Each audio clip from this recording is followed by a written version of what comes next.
Welcome to the rabbit hole, where we go deep, deep into the rabbit hole. We're like mind and me. Welcome to the rabbit hole, the truth we see.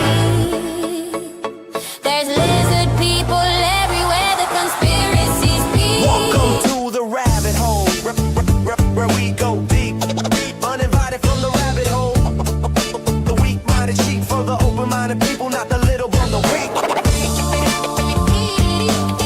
Welcome to the rabbit hole. You sure you wanna be? We have before us the opportunity to forge a new world order. We don't have time for a meeting of the Flat Earth Society.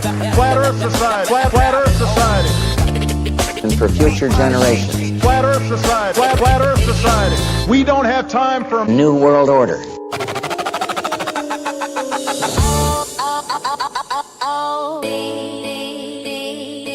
Treasure Island.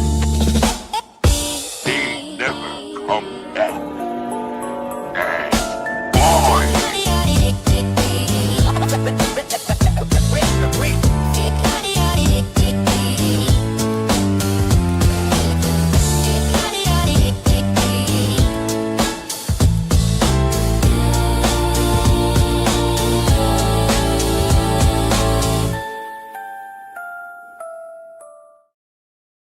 Yes, people, how are we doing? It is Saturday. It is February 14th, the 2026 version of the day. Happy Valentine's Day to your loved up ones. Happy Sadness Day to those of you that are lonely. But we're here to keep everybody company. We've got a little bit of a late one and a great one for you. We got a hell of a lot of videos to get through. I called it, I haven't even titled it right. It says Putstein. It should be Epstein, Baphomet, and more wild videos. I'm going to have to change the title on that in a minute, but we're not going to necessarily stick to the plan. We're just going to go for a random walk. A random walk. How many of you were expecting one of these ones tonight? Out of the back door. I'm here with Nikos, my man, my partner in crime, and the latest, greatest man to join the Chiddly Chit Chat. Adam Score Drawlock. What is crack-a-lacking, people? You know what to do. You know what to do. Smash the granny out of the like button. Smash it up, people. Hit the subscribe if you haven't already. Notification button should be squeezed. And comments should be dropped. I will, of course, also be dropping the link for Nikos's channel, Tinfoil Transmission. And we're going to find out whether he's been putting out any more videos. I haven't had a chance to look. I've been so swamped recently. But Nikos, how are you, my man? How's everyone doing? How are you, Nikos? Good to see you. Good. I've been enjoying my pagan ritual today. Just sacrificed the goat. I'm saving the kid for later. Yeah, good. Been enjoying my little YouTube journey. I'm 2 weeks into my YouTube journey, so been throwing out a little bit of content. I did the Beatles conspiracy on Wednesday or Thursday, I think it was. Sort of done like an hour video. Oh, I saw that one. I watched a bit of that. Is that the most recent one you've done, is it? No, I did one today, just about the origins of Valentine's Day. I'm just familiarising myself with all the setups and, you know, being comfortable jumping on, you know, like, I think one of the tricks is like, I think a lot of people are hesitant to come in and press the go live button. I think once you kind of like conquer that just go live button thing, I think that's like, yeah. But I've been really enjoying it. Especially at the start, mate, because most people, they think, oh, I wouldn't want to put out like a video and 10,000 people see it if I'm not polished. But the first sort of 100, it took me like, I don't know, I can't remember how many videos it was on Spurs Talk Show, you know, before I got to 1,000 subs and before anyone, like there was no one watching. These days, most of the people that come in and start a new channel, they've already familiarized themselves with other channels. And so when they start a new channel, they get a lot of love sent their way and it kind of amplifies that. But 4 years ago, it took me 6 months to get to 1,000 subs. And I remember someone saying to me, like, no one's going to watch your first 20 videos, so just do it. Like, some people are going to watch it, but like in reality, not many people are going to watch it, you know? So just get all your rustiness out of the way. So good for you for doing it, my man. You enjoying it? You enjoying it, yeah? Yeah, absolutely enjoyed it, yeah. Obviously, a lot of support that comes from over here, so I want to say thank you to all like Tony and Scott Spur and Ghosted and, you know, all the people that come over, you know, like I really appreciate everybody that sort of gives us some love, and it's nice to get a little bump start on the way to get motivated, but yeah, I really, really enjoy it. I've got so much to talk about, as you know, like yeah, I could talk for days about this stuff. So it's just a case of just building out a little catalogue, subjects, a little sort of routine, calendar, you know, what I'm going to try and achieve, you know, little goals and stuff like that. But I'm really happy with the start. So I want to keep building. I think the next one I'm going to do, I think I'm going to do a video I'm constructing about the CV19 thing. I know that's something we briefly covered a few times, but, you know, I want to try and like lay out like a real, which one? Like the COVID stuff. Oh yeah. Oh, But interesting. I found a video on that one today. It's like mixing the. I think we can say the CVID now. I think we can say so. that. I'm not sure though. Let's not say it unless we have to. You know. Yeah. Gotta be That's careful. one thing I was a bit worried about. A lot of the subjects I want to talk about is like a lot of like. If it was a couple of years ago, like channels go down immediately for us. I'm a bit like hesitant about sort of certain subjects, but yeah, I've got loads of stuff to talk about. So I'm looking forward to opening the whiteboard, cracking it open, and jumping in. Big up to you. Thank Adam, how are you, mate? Welcome back. Second appearance on the channel, my man. How you doing, buddy? Good to see you. Are you still in the big converted church still? You in the church? I am, yeah. I'm not there at the moment tonight. I'm in Edinburgh, but yeah, I'm still there. I thought I'd come on sober tonight. Instead, I've just like smoked a load of shit instead of being like rattled this time. Were you drunk last time? I was drunk last time, man. Can't be doing that. But yeah, no, I've had about that, mate. Just own it, bro. That's what I do every day. You know, the amount of people that have reached out to me in the last couple of weeks, right? That are really lovely people. You know, I've met them. Obviously, I don't know them personally, but they reached out to me, sending love and well wishes, and they go, "Sure, I love your content, mate. Just out of curiosity, is everything okay on Twitter or DM or Instagram?" I see it in the chat sometimes. Yeah, why? And they go, "I don't know, man. Like I saw you drinking Magnums at 10 o'clock in the morning on a Tuesday." What I do, bro. That's proper DJ. That is proper degenerate. You know, like I'm a proper DJ. Yeah, I found myself gambling the other day on a trolley park on this like some German. There's some German sports channel where you can gamble on random activities like people pushing trolleys into like a trolley park thing. And I was like, fucking, I'll go on that. I'll throw a couple of quid on this woman, see what she's like. She lost it. Mate, when you get to the point of playing virtual horse racing, that's when you know you need to stop. Virtual horse racing, virtual dogs. When the fun stops, stop. Yeah. I'd much rather bet on virtual horse racing or someone like doing tic-tac-toe or tiddlywinks or whatever else. I'd much rather have a crack on that. That seems like a lot of fun. You know, we could do that. We can start a channel on that. Let's get a 7th channel going. Live gambling or those sorts of things, you know? Why not? Yeah. Can you do that? Can you do a channel about live gambling? I don't think so. But I think maybe you could talk about it in a way that didn't come across like it was gambling. You know, maybe you could talk about it like, oh, you know, I believe that maybe there's a, you know, whatever a chance, and let's have a bet. Let's have a couple of bottle caps, for example. Put a couple of bottle caps on it or something. I don't know how it would work. I'm sure the rules would come up to catch me in the arse. Is there any gambling sponsorships that you can get from like ad revenue and stuff like that? Because it used to be like on YouTube, I think gambling was like illegal, wasn't it? Because it can hit. No, it's they actually changed the rules to make them more stricter recently. I think now by standard that you have to like go into the settings and turn on that you're willing to have gambling YouTube ads or whatever that will come in like Bet365 or whatever. I think you have to go into that manually. But I think if you personally go and get a sponsor that happens to be like a bingo site or a gambling, one of those sorts of things, then I think you have to set your videos up to like over 18 only, and then it basically screws your video because in order for that to happen, then everyone that wants to watch your video has to be logged into a Gmail account, and only about 40% of people that watch YouTube are actually logged into a Gmail account and have gone through the verification process of. I set all my videos to over 18. Over 18. So I set my videos to over 18 for the subject matter, but is it better to leave it just open to all then? Yeah, leave it open. Just say not for kids, but leave it open to all. Yeah. Do you know what though? You find though the gambling now, I swear it's like 9 out of every 10 adverts, so isn't it? It's absolutely shoved down people's throats now. Gambling, yeah. It's crazy. It's way too much. It's crazy that on YouTube you have to set the thing saying if you have a sponsorship. Here's a conspiracy for us.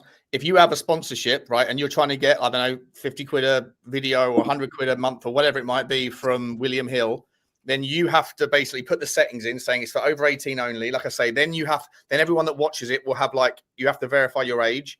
So if you have to have a Gmail account and you have to have proven to Google that you have to upload your ID, all that stuff. Otherwise you can't watch the video. But if I'm turning on Sky Sports to watch Tottenham Arsenal on next Sunday, you're going to get bombarded with them regardless of your age because it's not digital. It's normal TV, you know? The other day when Okay you for were them to live do it, on but not for us to do it. You know, the other day outrageous. when you were live on Spurs Talk Show and you did what was it? You can't remember what you were. It was something quite big at the club that was something every few days, isn't it? That happens at our club, and it's just crazy. But and it come up with an advert just as you were about like talking about something. It come up with the advert, and I couldn't hear what you were saying. And then it was actually Saka doing kick ups in the advert, and I was like, who decides these adverts? It's a Spurs show. Do you know what I mean? I remember someone once, right, coming after me, going, problem with you, Butler, is you think you're so bloody intelligent, you're a fucking idiot, you know, blah, blah, whatever, just being a donut. And I was like, and he goes, you think you're so intelligent that as you were talking, I got served IQ test adverts, right? He goes, look how conceited are you that you're throwing IQ adverts down our throat. I was like, mate, I don't know if you know how this works. Like, I don't pick the adverts. Your personal search history and what you talk about picks the adverts for you. So I'm not the guy who thinks he's intelligent. I think you probably think you're intelligent, and that's why you're getting served IQ adverts. Absolute mudding of the highest order. Is that why I'm getting flooded with Tai Chi for over 60 adverts then? Tai Chi in 6 days. Why I'm getting flooded with date a Russian woman. Yeah, 5-minute abs. Sensationale. Nearly 100 people in the house, guys. We love to see that on Valentine's Day. You lonely people. You losers. Absolute losers. What is wrong with you? You got nothing better to do than listen to three bozos talk about conspiracies. No? Okay, then. Let's get straight into it, shall we? Give you what you want. Welcome. All right. Sexy boy's in the house. Big up to Sean. Oh, is he? Big up to Sean Michael. Yeah, he was in one of my streams earlier on, actually, so I forgot to mention him earlier. Big up to Shawnee Michael. Big up, Sean Michael. Sexy boy. Just quickly, big up to James. I still haven't got I've got to get updated. I've got to get the choo-choo in. Big up to James 119, my man, for the super sticker. Choo-choo to you, buddy. Choo-choo to you. Same goes for Richest Man. Big up to you, Richest Man. Choo-choo to you, buddy. Very cool, guys. Very, very cool. Lovely way to start the show. A couple of super chats. And Barney 2909 as well. Very, very generous, mate. He says, big up panel. Some great vids on tinfoil, Nikos. Keep up the good work, my man. Buzzing for tonight's episode. See, Nikos, you're getting a lovely little community together. Honestly, I feel so grateful for the people just supporting it, just the kind words. You'll be so surprised how like motivation it can be just to have a couple of strangers on the internet say a couple of nice things. It gives you the encouragement, you know, such as it's less than 2 weeks old, my channel. So like, it's like I said, it's just that finding your feet kind of position. But I really appreciate all the support, all the nice words, all the love from Sean, and obviously the people here at Rabbit Hole. And honestly, I feel blessed to have found such a nice little group of like-minded people that want to hear and share. And thank you so much. Really, really appreciate all of you. Absolutely. You have got some great little communities, Sean, that you've created over time. The people you've got in them, they're good. There's no donuts really. There's very few donuts in the community. It's just you bounce between people in the chat, and that it's so good. I love it. Appreciate you, mate. Appreciate you, Adam. All right, guys. Oh, there's also one more from my man Matt C. Big up to you, Matt, over in Canada. Canada. Big up to you, my man. Big up to you, Bo. He says, big up, lads. Probably more for the other channels, but the professor was so bad we had to hire a tutor. Very good. Very good indeed. Listen, we're not going to talk about that on this channel, mate. But yeah, he was absolutely. That's a great little line, though, Matt. I like that. I'm going to steal that and use it tomorrow morning. Don't worry about that. If I can, if you don't mind, Matt, can I borrow that one? Because it's quite a good one. I've got a feeling one day we might end up doing a Tottenham Hotspur conspiracy, though. I've got a feeling the one day down the line. Mate, I think there's one going on right now. I think that the club are pushing a narrative that Vinay and Johan Lang are still in charge of the footballing operations, and they sure as F aren't, in my opinion. Yeah. You know, I don't think so at all. But we'll talk about that tomorrow. Appreciate you, Matt. And to you, Barney, and to Rich and to James. Thank you very much, guys. Very, very cool. Right, let's get the first video go, shall let's have a look, see where we're going with this bad boy. What are we doing? Let's have a look at this one. Here we go.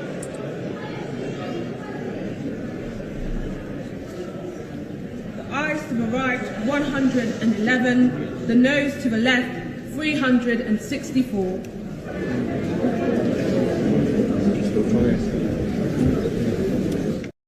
It's probably a controversial one to start with. That's basically saying that Really? Fucking nonsense everywhere. Just nonsense, isn't it? Right in the deep end. I'm not sure we should go there, but unbelievable that the that sort of 3-1 vote, the MPs of our country voted against an inquiry because they were I looked into it. I said, why? Who are the people that voted against it, and what was their rationale? And apparently, it would like inflame tensions with certain communities. I mean, what the fuck is that, by the way? Like, Right, what are we it's doing obviously here? an agenda. Like, let's not beat around the bush. It's obviously an agenda that's being pushed. It's obviously an agenda that has been agreed upon, and we're just witnessing it play out. But there needs to be some sort of type of legal way of overthrowing the whole of Parliament. If this isn't the decisions they're coming to and the conclusions they're making on stuff like this, like, I can't believe that they're just allowed to go and do what they're doing. It's so scandalous, mate. You see how few people were in Parliament? Yeah, I think there's like 600. I think isn't there 600 MPs, and there was only like 350 people that voted or something.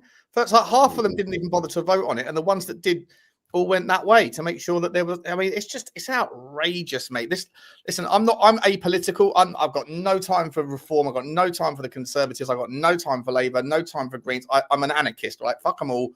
I can't stand you. I want the less government, the better for me. I can't stand you. I think you give it. I mean, I saw them today. We're really proud to have given up an extra 500 million to go to a war that, England aren't, the UK isn't a threat from.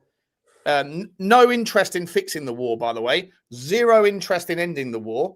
They've given, you know how much? They've given 26 billion. I'm pretty sure it's 26 or 22, maybe 22.6 billion pound of our taxpayers' money in the UK to go and fight Russia. 2 months into the war, Zelensky and Putin were going to sit down and negotiate a treaty or a peace deal. And Boris Johnson, legit true story, and you can Google this, ChatGPT it, whatever you want. He was told by his power-ups or his uppers, whatever, wherever, people above the scene, behind the closed doors, don't do that. Do not do that. You get on the plane and you go and tell Zelensky, do not sign a peace deal. We will support Ukraine in the war, right? Why? Because ain't no way to make money if you're a defense company than threat of war or war itself. 1 million people have died. Another 1 million people have been injured since that opportunity, and 22 billion pound out of our taxpayers' benefits, taxpayers' money has gone to fight a war that could have been ended after 2 months.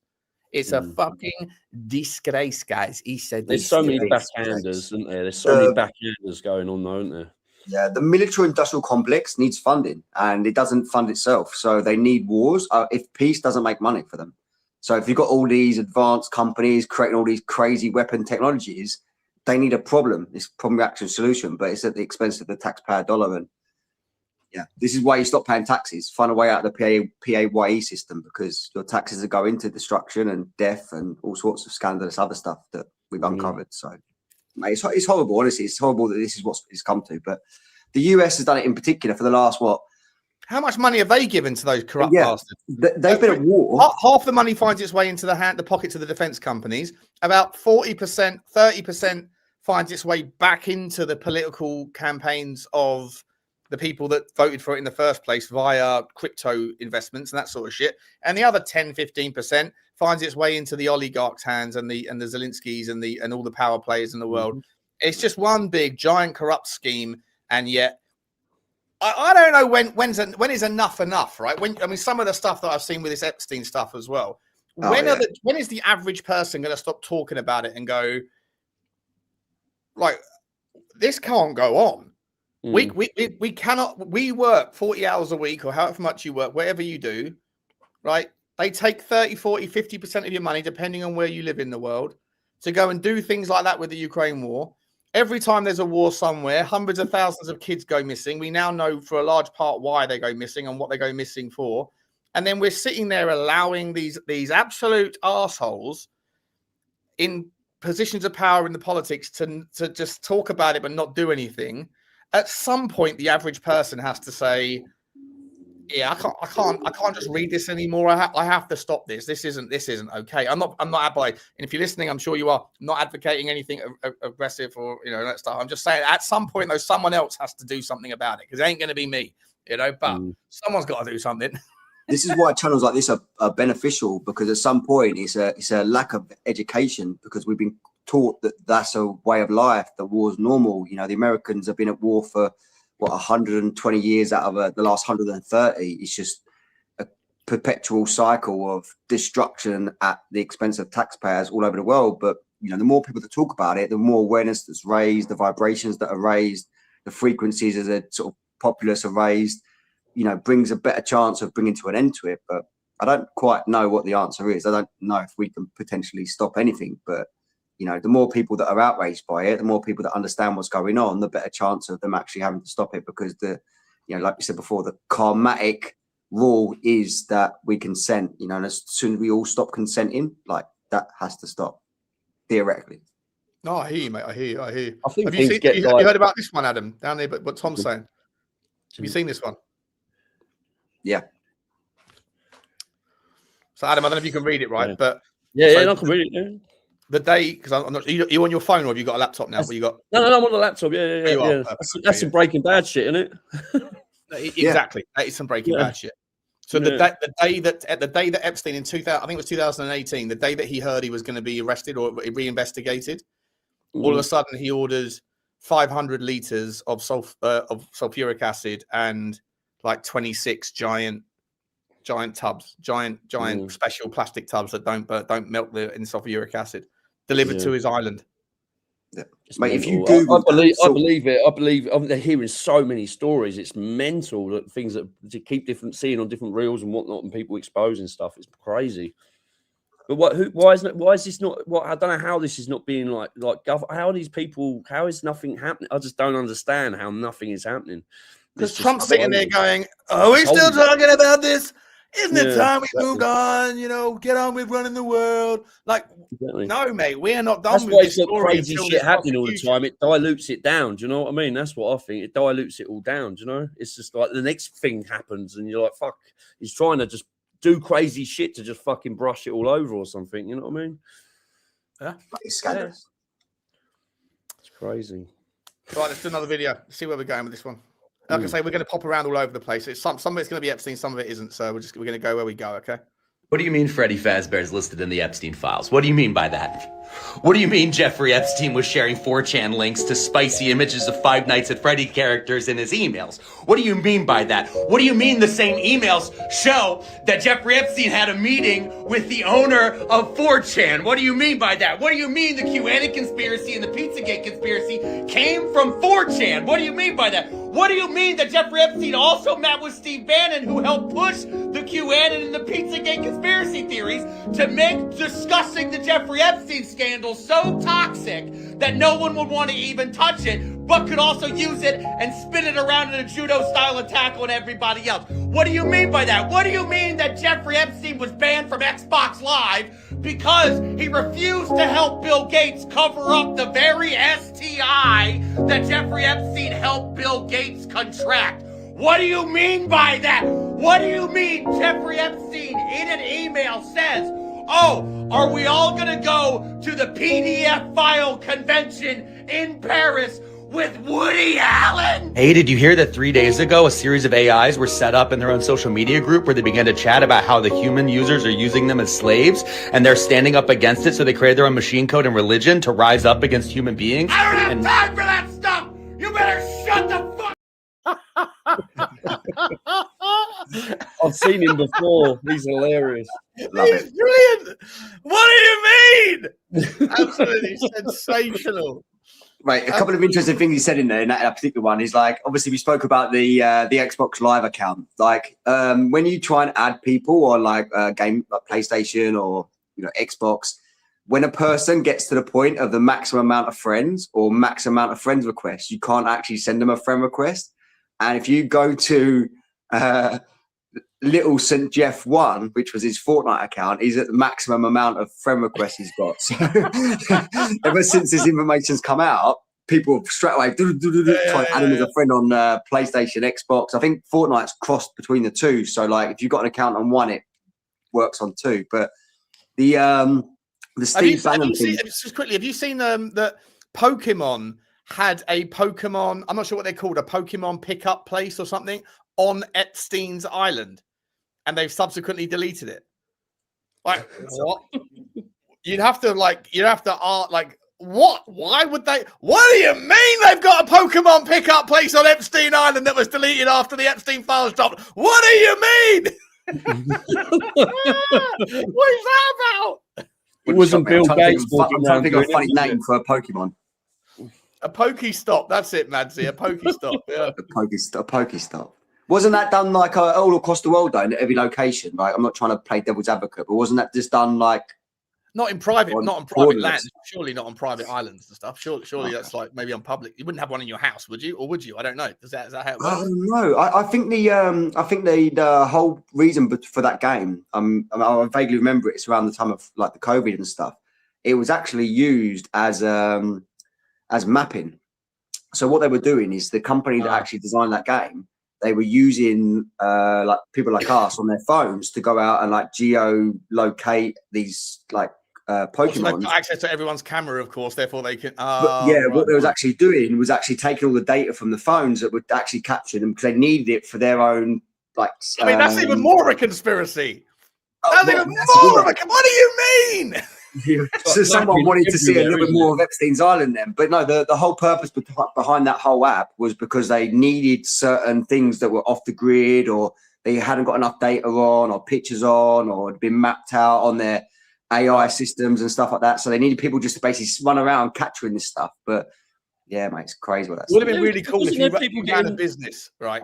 If you ran a business and there was a Pokestop inside your business and then like you say you owned like a fish and chip shop or something. And you go, exactly. Yeah, you go. If you want to come in and get your capture your whatever capture your pokies, you got to buy a portion of chips first.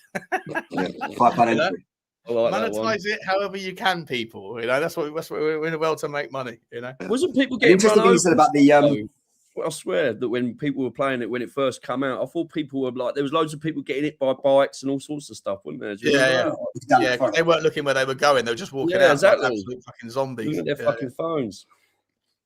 Yeah. In that guy mentioned there as well, Steve Bannon. I don't know how much I haven't spoke to you personally offline, but how much have you guys looked into the actual like emails and stuff? Have you actually had a chance to sort of dissect some of it and like?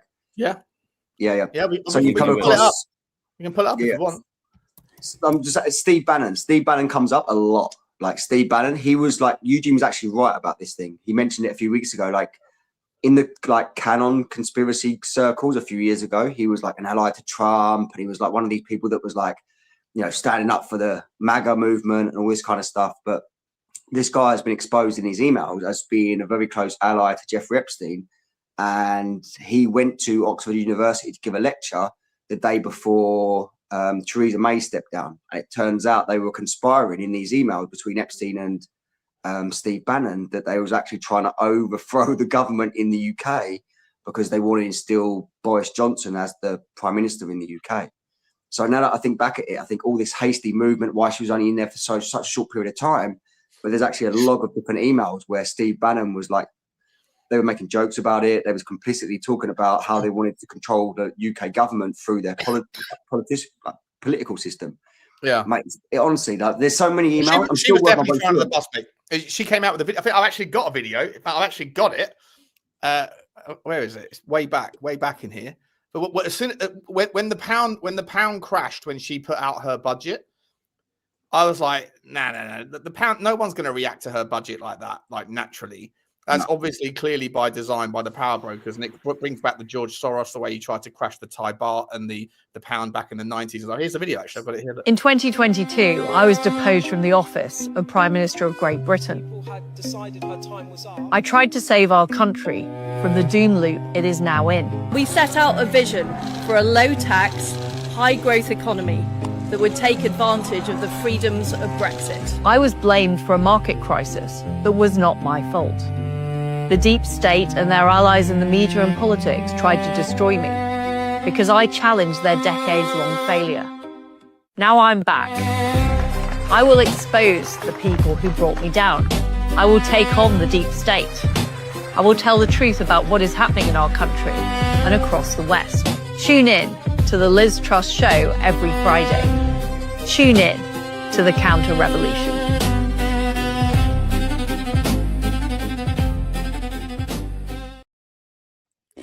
don't get me wrong, she's an absolute donut. I'm not listening to her show, but I do believe that she was just the powers that be went, no. We need high tax. We need more deficit. We need more spend. Yada yada yada. And then she's like, I don't want to do that. They went, okay, we'll just crash the pound against you, and then you'll get outed that way. You know. Again, this is in the emails as well. In the emails as well, they're talking about how they've profited out of the financial system for decades by shorting the market. So this ties into crypto, stocks, currencies, like you just mentioned there, when the pound got shorted. Like someone's betting against it. So there seems to be like, again, Mandelson, one of his emails was that he gave prior knowledge to the EU agreement to Jeffrey Epstein, who then in turn would use that information to short the markets for his own financial gains and any of his allies, mate. There's just a massive, massive conspiracy that ties right into the top of every government, including the UK's. And yeah, people are just, their tool is to short the market. Their like quick way of making money is shorting the markets rather than letting it grow and having growth, like cyclical growth and stuff like that. There is like quick, yep, let's short it, bad news, short it, and it just turns into a catastrophe. But these are all in the emails. It's scandalous. I'm not even halfway through them either. She was only in like power for a month, wasn't she? Wait a minute, that was it? No, she still gets paid. She still gets paid for the rest of her life, doesn't she? Yeah, she gets 150 grand a year for her office. That's also another scam. That's an absolute scam. But no one challenges it. No one says, "Well, why? Why? Like you're not in office anymore, so why do you need it? You're going to make enough money in the post-match dinner circuit anyway. So why do you get 150 grand forever? And I don't care who you are, not just her for her 30 days, 60 days, but Johnson, the rest of them. You've made enough money out of the country. Fuck off. Fuck right off." You know, they get if they're in power for less amount of time, it keeps happening. How many are you going to end up on your payroll if people are living longer and shit like that? Do you know what I mean? It's like it's outrageous. But what it's worth, though, someone did ask if I would, and I probably would after 3 or 4 siders, maybe 4 siders. Outside chance. You know, she ain't. Yeah, you know. Anyway, let's crack on. Let's crack on. We're getting cancelled tonight. Let's have a look. What are we doing here? What's the next one? I'm not sure what this is. Let's have a look at this. Most insane internet rabbit holes that are oddly convincing, part 6-7. Jet fuel is a hoax, and airplanes don't actually burn fuel to fly, but rather use an energy source that's going to have you questioning everything. Just a fun theory for entertainment purposes only. So this is a plane. It flies in the air using jet fuel, or so we're told. A typical Boeing 747 carries about 64,000 gallons or 242,000 liters of fuel. That's a lot. A literal metric ton. Actually, about 193 metric tons to be exact. But let me ask you something that you've probably never thought of before. Where the hell do they put it? Like, this is what a 60,000 gallon water tank looks like. That's a person for scale.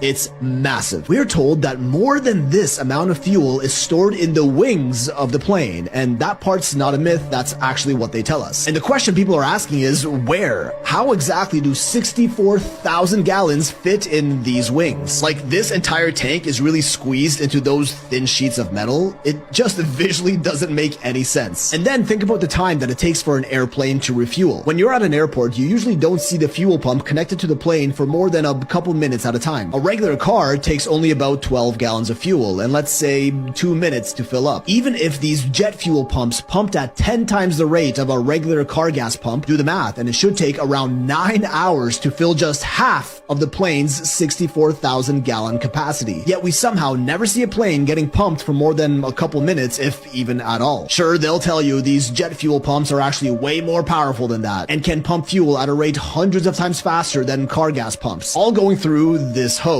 with a 1 to 2 inch inner diameter, which is actually how wide they are on the inside. Go search it up. All of this fuel which goes to power the turbines, and this is where it starts getting fun. Because here's what a turbine from a typical airline jet looks like, pretty standard. And here's the ceiling of the Hoysala temple in India, an ancient temple that is said to have been built around 1150 AD, but some argue it could be much, much older than that. Now, ancient India has some of the wildest temple architecture and design anywhere on earth. Like Kailash, a whole whole-ass temple that was carved into the bedrock of the cliff around it, an absolute marvel of ancient engineering. The pillars found inside these temples are so symmetrical, so insanely detailed, they look like they're 3D printed, made hundreds, if not thousands of years ago, and also appear to have been made for much more than just aesthetic purpose, because the engineering behind these pillars is nothing short of miraculous, with moving stone parts that can be physically rotated like they're part of a machine. Some of them aren't even connected to the ground, and just how on earth did they pull that off? Meanwhile, others can fully rotate and spin around. Like, we're talking stone pillars built over 800 years ago, engineered like modern machinery. And I don't see any reason why anyone would go through the painstaking lengths of making stone pillars that can spin unless they had a functional purpose. Oh look, here's one with a stone ball inside of it. Just how? Anyway, these ancient Indian temples really deserve their own video, which I'll cover some other time, but for now, let's focus on the pillars. These pillars are so meticulously designed with incredible laser-like detail and precision, near-perfect circular symmetry that look like they were made with modern technology, and also happen to be in a similar shape of an airplane turbine engine. This is where we go a little off the rails. Remember, entertainment purposes only, right? Many fringe theories state that ancient temples and buildings like these were actually power plants that provided energy for past civilizations, like the pyramids of Egypt in the Giza power plant theory, and the same is thought of the temples of ancient India like Kailash and Hoysala, which use specific ancient mechanisms and esoteric knowledge to harness atmospheric energy from the sky to power their ancient societies. I told you this was going to get weird. Well, now it's being said that same technology is actually being used in modern airplanes, which only use the jet fuel to take off, and once they reach a certain altitude, they tap into this atmospheric energy to stay lifted and move fast, which they would have better access to because of how high planes fly, and that's where this energy is supposedly found. Tartaria technology, Nikola Tesla technology, 0-point energy being used right under our noses, all while taking money out of our pockets with expensive plane tickets, blaming it on the copious amount of jet fuel they allegedly need, when they're actually just using the free, unlimited atmospheric energy harnessed by our ancestors. Absolutely insane, I know. But listen, a Boeing 747 can weigh up to 220 tons, while an Airbus 380 can go up to 600 tons. Have you ever stopped to think about how much of a modern miracle it is for a 600-ton metal behemoth to fly through the air for 16 plus hours on end? And all it takes is 4 of these jet turbines, for how powerful they are, aren't even really used anywhere else except for aviation. But even so, someone has to make these engines, and surely it would be much too difficult to keep something like this a secret with hundreds of companies all manufacturing them, right? Well, actually no, because only 3 companies own 99% of all turbine manufacturing in the world: GE Aerospace, Pratt & Whitney, and Rolls-Royce. Any other manufacturer is in some way associated with these big 3. And of course, all of these companies have the usual suspects, Vanguard and BlackRock, as their top shareholders, the 2 mega companies that own everything, who control the 3 companies that essentially power every airline on the planet. Also, oh, listen, that goes on for another 2 minutes. It's the longest video ever. It's a monster video, very fascinating. But what are we? So listen, I don't disagree. I know, because you said to me before you think this is 100% facts, right? Explain to me the facts in it. Okay, the facts are 64 tons of liquid doesn't fit on a modern airplane of any size. Facts. The maths doesn't math in any way, shape, or form. If you look up you saying the math doesn't make it a fact because you're saying I gave you the opportunity. When we spoke about this privately, I gave you the opportunity to go and look into it. In that particular video there, it showed you what the tank of an average aeroplane, and that's based around a 747 Boeing, would be. There is no space on an aeroplane to put that much liquid. Facts. Absolutely. They say there's wet tanks, don't they, in the wings? That's what they call them. Is that right? Wet tanks? Something like that? There's not. There's just not space. There's not space. But the trick is they've tied the price of fuel to airline tickets. Now, someone that worked in the travel industry, I remember seeing the fuel price going up and tying it into the ticket price inflation. So it's just a clever way for them to take more money off of people and justify it going up. But there factually is no way in a million years, and I will bet anybody to show me different, that they can get that much liquid that is. How do we know? How do we know the numbers that he's talking about in terms of? Because, like, for a start, is it liquid or is it gas that's in the thing? I don't know. Like, I mean, I don't know how these things. But I'm not an expert on this. fuel. I hear you. I hear you that on paper it looks a little bit odd, but just because someone is saying it, it doesn't mean what they're saying is true, Nikos. I think you're trusting someone because it's a conspiracy. Like, what are you saying then? If the wings don't, if all those numbers and the big tank and everything is legit, what are you saying I'm saying those engines. How do we get from A to B then? Yeah, them engines that are painted by General Electric, Rolls-Royce, and the other one, they actually use the ether. So what they use a technology in the air that benefits off of the wind turbines. It's energy that's created through movement. So it's a technology that's not apparent to us so much that a lot of these engines work on. So they're not actually just pumping fuel into an engine to keep it moving like a car would do.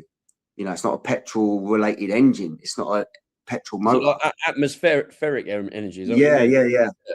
But if they let people know, you're saying if they let people know that there's a free technology, there's a free energy that they can harness in the air, which Nikola Tesla pioneered, then they wouldn't be able to justify charging people premiums on everything.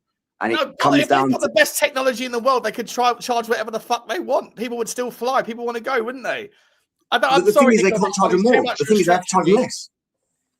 Why? Well, they wouldn't have to. If there's only 3 companies that can charge whatever the fuck they want. Go, yeah, listen, we've got a new style of technology, by the way. We don't need fuel, but what we need is the ether tech, and we're the only fuckers that have got it. Guess what? The price of a flight is now £10,000 for an economy seat. People would still pay it because they still want to go on holiday. I'm sorry, Nikos. This one cannot be true. You're advocating that there is a magical technology called ether energy. The thing is, the actual repercussion of them admitting that these engines harness that energy, it actually means that most electric companies in the world could go out of business overnight. If they admitted that there was a way where they could harness energy for free through the air, through movement and through design, then a lot of these electric companies that charge people hundreds and hundreds of pounds a month to provide them lights and everything else, they would go out of business. So it actually is a threat directly to not only airline companies, but it actually is a direct threat to all electrical companies. And this is again, I believe that. technology that Nikola Tesla pioneered. But so it's not. This is why the conspiracy is so good, because it's not just. It just proves that there is another type of technology that we're not aware of harnessing energy. And that's what the problem is. So they can't admit it, and they have to keep up the charade of fuel taxes. It helps them make a bit more money and justify it by tying it to actual. You still haven't explained to me a fact, though. Like just the blueprint of a 747. There is no space on a blueprint for 747. Bear in mind, your theory is based on the amount of liquid that you've heard that a plane takes versus how much that liquid looks like in a tank, and therefore there's no way it can fit in the wings of an airplane. Therefore, it doesn't make sense. The math don't math, and therefore we're going to invent some magical ether energy. Yeah, mate. I sent you the math, mate. The amount of liquid. If it's a liquid fuel, let's hypothesize that it is a liquid fuel. The size of a tank, which was in that video, there is so ginormous. Yeah, but how do you know that that's the size of that's the amount of fuel that goes into an airplane? Because that donut said so. No, because if you go on actually chat GPT and we're going to do it right now. We're going to do it right now. Ask them for an average flight. Say how much fuel is required on an average flight from 4 hours to go from A to B, and it will say 640,000. All right, we'll do it in front of everyone. Just quickly though, I went to justice.org and their website's not doing so well. Which is this is the website where you go and find the Epstein files. It's not looking like it's doing too well, to be honest. While you're googling that up, that engine stuff up, I did say on my very first channel, my first video on my channel, I said download these files to an external hard drive because I genuinely believe this website will go down. There'll be redactions, they'll be deleted, and in the very near future, you won't have any reference whatsoever to these files. And since I said that less than 2 weeks ago, they've blacked out hundreds of pages, completely blacked out. It looks like a tattoo on a piece of paper. Like it's ridiculous what they're doing. And now what they're doing is they're actually stopping access to the website directly. They're saying it's traffic issues. They are 100% stopping people looking and cross-referencing, probably why they update more redactions. I think that's what they're doing. I think they're stopping people coming and checking it now. But if you downloaded the files to an external hard drive from day one, like me, you've got all of them. Did you download all 3 million files, by the way? Mate, it took about 3 days. How many gigabytes was that? It was like 3 gigabytes. I've got a 10 gigabyte external hard drive that I've got like movies and stuff on, but I've got IPTV now, so I don't need it. So I deleted all the movies off, made it completely blank, put some pictures of the kids up on it, and I was like, right, Epstein files. So I've basically got an external hard drive filled with loads of Epstein files. And I said as well in one of my videos, you might find actually you can probably put these files on a USB key and sell it on eBay in the near future, because I generally believe that website will remove these files. Possibly. I might be one of the first people to download it and one of the last people to have access to the full file. But there's still so many. There's still like 3.4 million they haven't deleted. They haven't released. Okay, let's get back to this. Let's get back to this airline thing for a second. So I've asked the question: how many gallons of jet fuel does an Airbus A380 hold? Fair question. And it says the Airbus A380, specifically the A380-800, has a maximum fuel capacity of 320,000 liters or 84,500 gallons. Okay, that's a lot.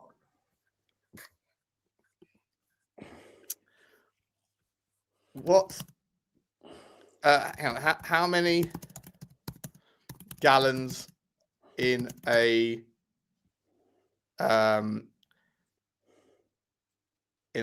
10-meter swimming pool? Just Google what a tank looks like for that amount of liters. So you mean 100-meter swimming pool? Oh yeah, I'll fuck that up, haven't I? Okay, wait, that's fine. So 84,500 in a tank.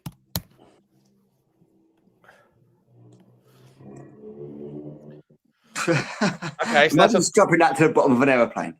That's an 80. That's an 84,500 tank. Okay, so that much is in a swimming pool. It's a lot. I mean, that much is in an airplane. It's probably like 3 meters tall, isn't it? How can 84,500 gallons of liquid fit into the wings of an aeroplane? We're getting the answers here. The maths don't maths, mate. I'm sorry. It's one of those ones. Modern commercial airliners like it use integral or wet wing tanks. This is what you were saying, Adam. The wings themselves are designed as sealed structural cavities that act as giant fuel containers. No separate rubber bladders or metal tanks are inserted. The fuel is stored directly inside the wing structure. From the outside, an aircraft's wing appears relatively thin, especially towards the tips, but internally, it's massive hollow wing box structures with plenty of reasonable volume. 80 meters of wingspan. Oh, you know what? You imagine the weight of that. Wait, the wings are full off. You'd think so, wouldn't you? Not all liters are purely in the wings. 11 tanks total, including some in the center wing box, the structural area where we can make fuel, and a trim tank in the horizontal stabilizer, the tailplane, were about 23,000 liters. Still, the vast majority is distributed across the two wings. In other words, you crash, you ain't got much hope, have you? I mean, so half of that per wing. You got to remember, though, the wing is like 45 meters long. And about 6 inches thick. Nah, it's not 6 inches thick. Don't be stupid. What are we doing here? I don't know, man. I don't know. Listen, it's a little bit suspicious, but I don't think. I can see what you see. I know what you're saying, and I'm surprised that actually the maths, if you know what I mean, they agree with that guy's maths. No. I'm not saying the math doesn't math. I'm saying that like his math is the same math as Glock says. So the sealer for me when I looked into this was when you actually pull up the blueprint of said plane. So if you're looking, for example, at a 747, you pull up the blueprint of a plane, you can quite clearly see that amount of liquid fuel, there's nowhere for it to go. Like they're very efficient with their space saving. They're very well designed. They're aerodynamic. It's this much liquid would not let it get off the ground. I don't think so. The maths doesn't math for me personally. I agree with the person in that video there.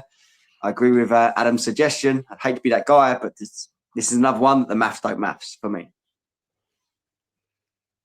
I'm just trying to find out what the cubic volume of a ring is. Yeah, let's get back to some videos. We'll come back to this one. To be continued. To be continued on that one for sure. It's interesting though. Certainly interesting. All right, let's have a look at where we're going with this one. The most insane internet rabbit holes that are on. Sorry, on that one. What's this? I'm sorry, the Ring camera wants to do what? Until now. One post of a dog's photo in the Ring app starts outdoor cameras looking for a match. Search party from Ring uses AI to help families find lost dogs. That's straight up surveillance state. They are using dogs and dogs going missing to launch into a complete, utter surveillance state. And with ICE patrolling around and having their budget, abso-fucking-lutely not. Everyone should get rid of Ring, go to a new company, whatever the fuck. Ring camera ain't it. Yeah, that's pretty scary, to be fair. That's crazy. They actually done a video in the Super Bowl halftime show, and it was a little dog that got lost, and they searched all the neighborhood for him. They found him, they brought him home, and it's all like happy families. They're happy the dog's back. But what they're actually admitting is like all of these Ring cameras that are all connected. There's, I don't know, there's like 50 million in America. They all go live at the same time. So they can actually turn on this surveillance at any given moment. They can find a person, a dog, a vehicle, you know, whatever they want. And they like basically admitted it to the US population during the halftime show at the Super Bowl, whilst everyone was outraged by Bad Bunny. But the problem is with this particular thing is there is automatic consent in the contract for Ring.com. So the Ring cameras that are provided, there is an option for you to opt out of it. But if you haven't opted out of it, your basically doorbell camera can be turned on or off any given moment and uses evidence in court. So doesn't Ring.com also do internal cameras now as well for like your own internal security? Yeah, internal cameras too. So they can turn on all the cameras any moment. They don't need your permission to do any of it. Yeah, fuck that. Mate. Yeah, fuck that. You know, and yet it still took them 3 days to find the Robinson kid who shot Charlie Kirk. Yeah. Okay. Green bar's good, red bar's bad on that one. I think that's an absolute load of nonsense. What a load of nonsense. Big up to James119 with another super sticker. Big up to you, James. Choo-choo to you, buddy. Choo-choo to you. Decent club. Says the first person to give. First, first ever donation to the Antarctic Fund.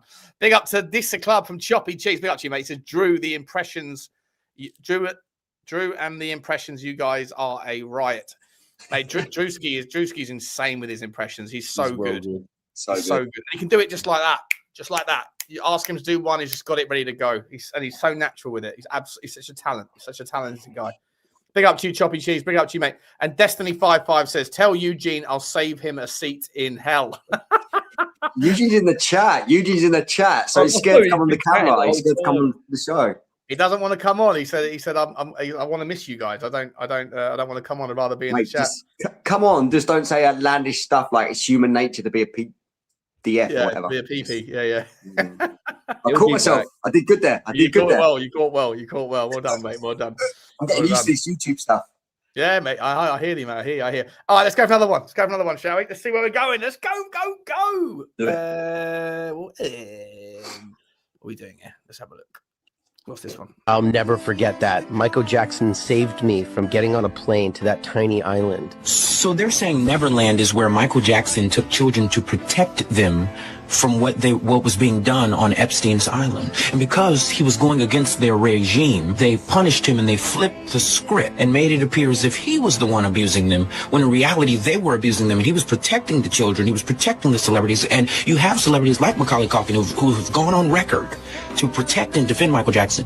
This all makes sense. It has finally come together. This man has been dead for so long, but now it's coming together. Not only did he protect the children from the physical things that were being done to them, and you know what I'm saying, you just social media, gotta be careful, but he also were protecting them from the social and emotional abuses that were occurring by advising Britney Spears to get out from under her dad before the conservatorship and things of that nature. This man was a lifesaver. Nonetheless, those of you who are like me, help me fact check this, because at the end of the day, I want to make sure this is right. Oh, he hasn't fact checked it himself. Yeah. He's just made something up, put it out there, and gone, "Hey, help us out." Yeah, but I mean, was it right or wrong? I don't know. Listen, Michael Jackson was hella creepy, bro. I don't know about him. I can't quite get with this one. You know me. I'm always out for the wild stuff. But if someone says Michael Jackson is taking 2 boys a weekend to his Neverland ranch to stop them getting abused by an island of whatever it is, like I just find it, the math ain't mathing for that one either for me, to be honest. I hear you on that one, mate. I think the only difference between Jacko and them lot is probably he used a Johnny, mate. That was it. Listen, lower the tone, mate. I feel like for me, outside of all that stuff, right? The amount of people who back in the 90s seemed to be okay with handing over their children to strangers that were superstars for the weekend. Like if I had a child, I don't think I do. If I did, and then someone said, "Oh, listen, I don't know, whoever the next version of a Justin Bieber is or something. Oh, we really like it. If, Justin saw your boy at the in the front row of the thing today of the concert. Would it be okay if he invited him round to come and play or to come over to the house or whatever?" And I'll come. No, just him. You can't come. Get the fuck out of here. What are we saying? A million years. But back in the day, it seemed like it was just commonplace. Yeah, go on and take him. Just bring it back in one piece. I don't know if Adam's I think Adam mentioned he's a father before, but as a father also, I barely trust my mother-in-law or father-in-law with my kid. Like I can't imagine handing him off to somebody in that kind of situation, like this. I can't fathom the thought process you'd have to go through as a parent to say, yeah, be right down at some multi-million mansion behind some gates with a monkey or whatever. Like I don't get that. Control Base is saying his dad essayed him, so it's plausible he wanted to save children from that stuff. Possibly, but I also would say that a hell of a lot of people that grow up to become those types of predators are also victims of things when they're a child as well. And so I feel like sometimes if you do things it messes them up so much, it messes up their wiring that they end up becoming similar to what happened. Like they end up sort of becoming what their father or whoever the dirty uncle was or whatever else, right? So I think that's possible, CBD, but it's also possible that because he was essayed when he was a child, that it messed him up to the point where he would also do those sorts of things, I think there's quite a lot of evidence around that stuff as well. Yeah. Michael Jackson was actually tied into the Beatles conspiracy. I didn't mention it on my show I did on Wednesday, but Michael Jackson used to take royalties as opposed to paychecks from Sony. And what he eventually ended up doing was owning a percentage share of the Beatles back catalogue, which was in court since the 1970s with Apple. So there was the Apple Corporation, which was set up by the last remaining 3 Beatles. And then there was Apple Technology Company or Apple Inc., the computer company.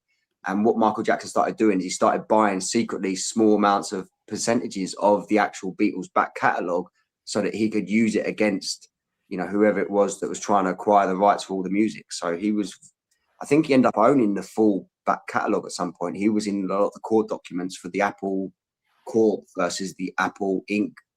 Last royalty payout settlement for $500 million.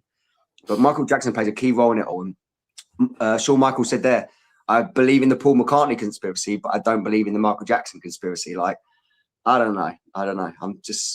I think Michael Jackson was a good guy. I think he was in the wrong circles and stuff. I don't know how everyone feels about Michael Jackson, but I don't know. I just can't quite put my finger on. There's something still off there for me. I think the idea of the whole compromising thing was going on back then, and they compromise you before you sign the record label. They make you do things, or things happen to you, and then it's all good as long as you play ball. But the second that you start to act up and act out, then they threaten you and say, "Listen, no, you're going to be a good guy now, or we're just going to dump a whole load of shit on you. We're going to accuse you of this, or we're going to set something up." So I'm not saying that he didn't do it or he did do it, but I'm just saying that the likelihood is, in my opinion, that those rumors came out about him and those accusations are probably because he started to threaten their power and their control over the money within his own, control over those back catalogs and things. He had a big problem with the guy that owned Sony Records at the time was called Tony Mottola. He was married to Mariah Carey. in the 1990s. Tommy he had a big Mottola, right? He was a devil. He called Tommy him the devil. Mottola, right? I always think Tommy Montana, but it's not. It's Tommy Mottola. He was the guy who actually was like the CEO or president or whatever. And he come out on the public record a lot of times talking about him very bad. I think he referred to him as the devil a few times and stuff like this. He also did a video where he actually come out and said I was clever in business. And he wasn't happy that I was clever in business. And I ended up having a successful career where I ended up owning so much more of the music rights than they did. And we own this, they own that, you know, like, but yeah, he had a big problem with, I think, the people that actually own all these publishing rights, which would be a good enough reason to kill somebody, to be honest. Yeah. Tommy Mottola. He was married to Mariah Carey as well. She's obviously a very fascinating conspiracy theory. We can go down the rabbit hole at some point as well.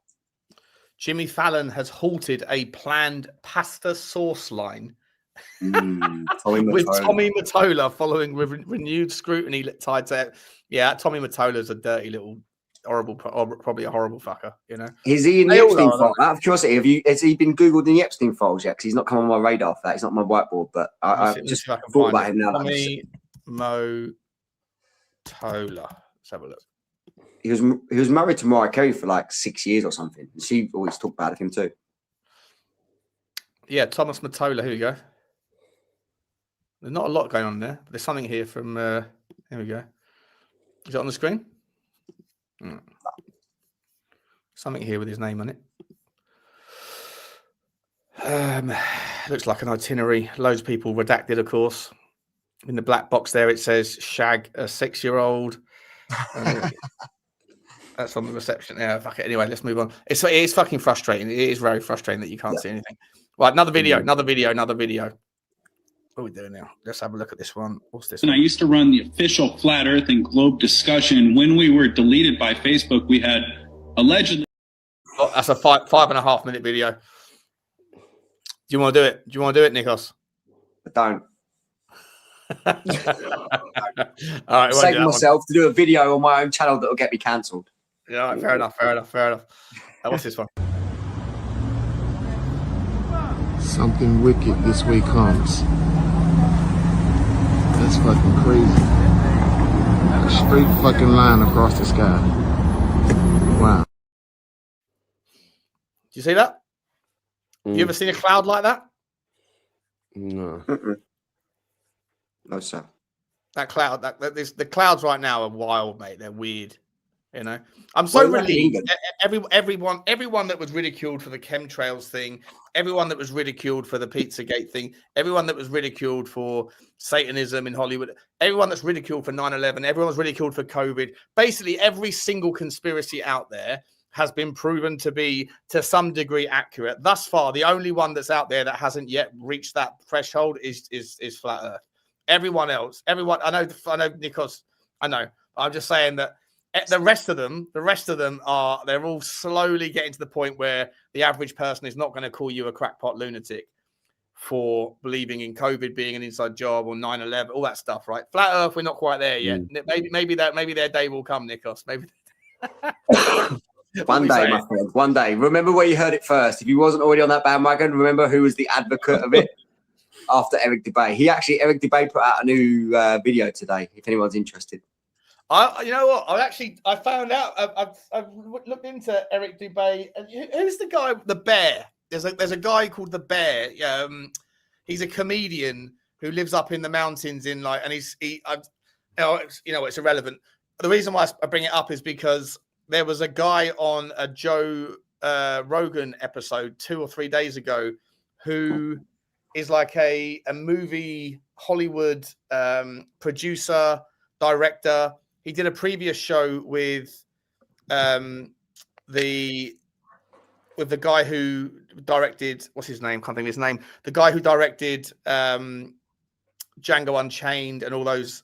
What's that geezer's name? One of the most famous directors of all time. Like, there's always got crazy plot lines and stuff. Tarantino.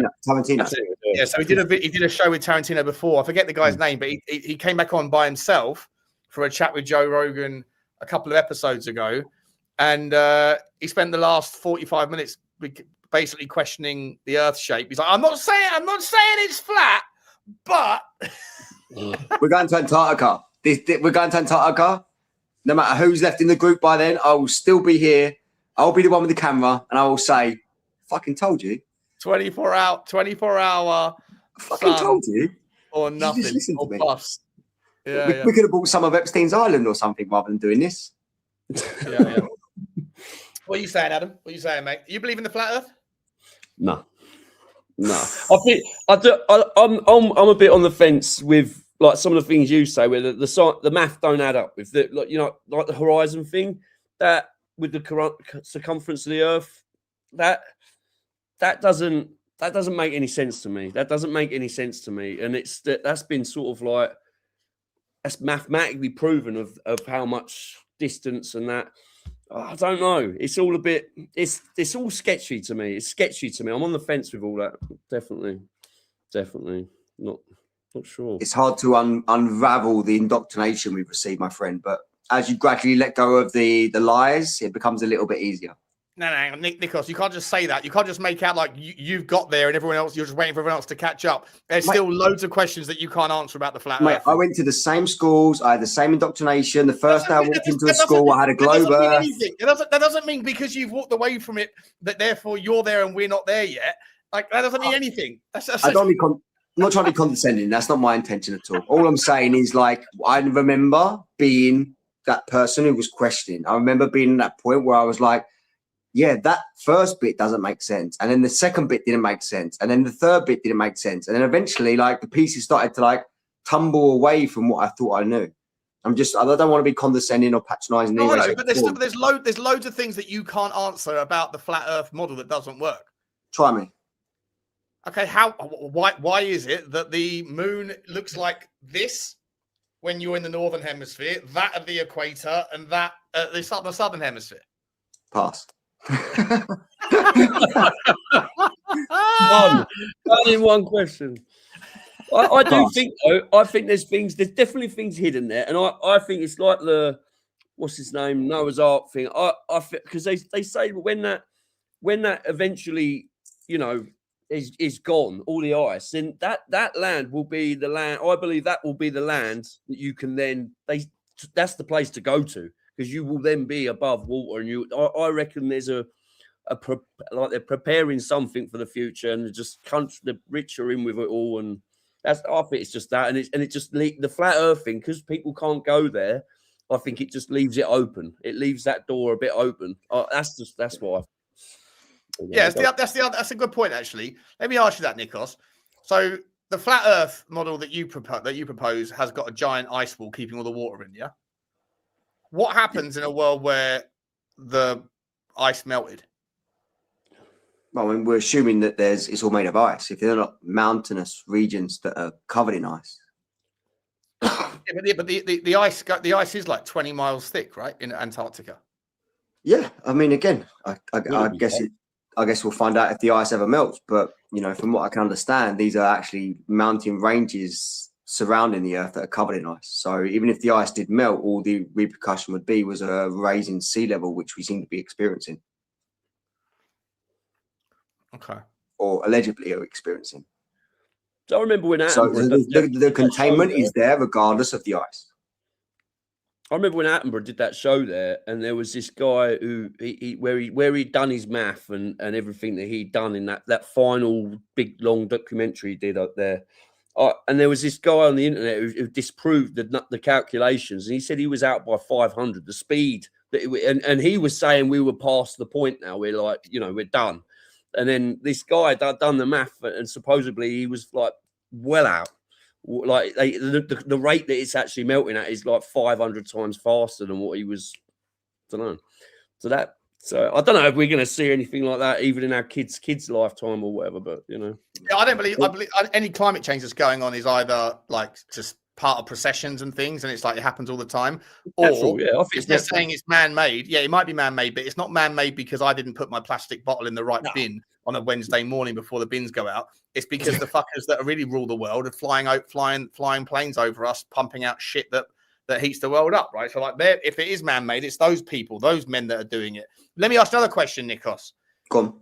If the Earth is like that, right, on the flat Earth map, And in the northern hemisphere, so in the inner bit, you can see certain star processions, but in the southern hemisphere, you don't see those. You see other ones.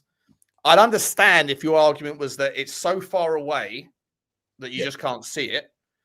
But if you go in that direction on a flat Earth far enough, you're going to get to Australia. And if you go that direction far enough, you'll get to Chile or South Africa or whatever else.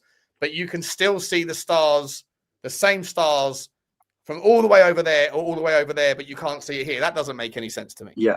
If you've been to Australia like you have, you're familiar with the Southern Cross. Yeah. Yeah. But you can't see the Southern Cross in Europe. So what I assume is that's Northern Hemisphere, but you can see it in Chile. Yeah. So what I'm assuming is the wider point of the landmass, so the wider point of the firmament has got stars that are away from Polaris. Polaris is in the center, in the middle, which circumnavigates the European, the African plains, like the center point of America. But as we get further away and that expands, there's other constellations that are sort of on the outside of the firmament, and the Southern Cross would be one of them. So as we go round, we can see that in Chile, South America, Argentina, Australia, some points of Asia. But if you can see, hang on, if you can see, can you see my mouse on the screen? Yeah. If you can see the Southern Cross when you're here, yeah, I understand the so argument. the latitudes. So you see the lines that go around like on the web, the latitudes. Imagine the Southern Cross is on the 3rd or 4th latitude in. You wouldn't see that if you was based in Europe. No, I understand that. I understand that the idea would be if you're based here, then it's too far away to see it here. If that's the argument, right? And vice versa. You can't see Polaris from. How can the argument be that you can see something? You can see the Southern Cross from here, and you can see the Southern Cross from here, and you can see the Southern Cross from here, but you can't see it from here. That doesn't make any sense. If the Southern Cross is only visible to Australia, I'd get it. And if there was something else that was visible over here, I'd get it. If it was the too far away is the answer. But if you can see the Southern Cross from here and here and here, that doesn't make sense that you can't see it from here. Imagine you got like on that picture you got there. Imagine you had a cereal bowl turned upside down, and on the very rims of the cereal bowl, which is the 3rd or 4th line of the latitude line on that particular one, if you're in the very, very center of that bowl, it wouldn't look like a cross. So what you would see is you would see a star or constellation, but it wouldn't make out the same picture of a cross like it does in Africa or South America. It's the same stars that you can see. You can see this. Yeah, but you're looking at it from a different angle. So if you're looking at it from a very, very different, you're looking at it from 9 different latitudes up. So it would come across. It wouldn't be a straight look at a cross. It would actually be looking at it like a diagonal. Forget the specifics of what I'm just saying. If you can see all of the star systems that you can see from anywhere in Australia, if you can see all of those same things from South Africa and all of those same things from Argentina, but you can't see them here, that math doesn't math on that. Yeah, mate, because you're looking, all those ones you just mentioned there are on the same latitude. As I mentioned, if you look at the spider web that's on that particular map there's 3 or 4 lines in, but when you go into Europe, where we would be right now, we're 9 or 10 lines in. So the angle, your perspective is completely different to what it would be if you was in Australia, South America, or Argentina. Because you're saying that the world is flat, and so the middle and the outside ring, it's like the crust of a pizza. If you're saying that the reason why I can't see over there.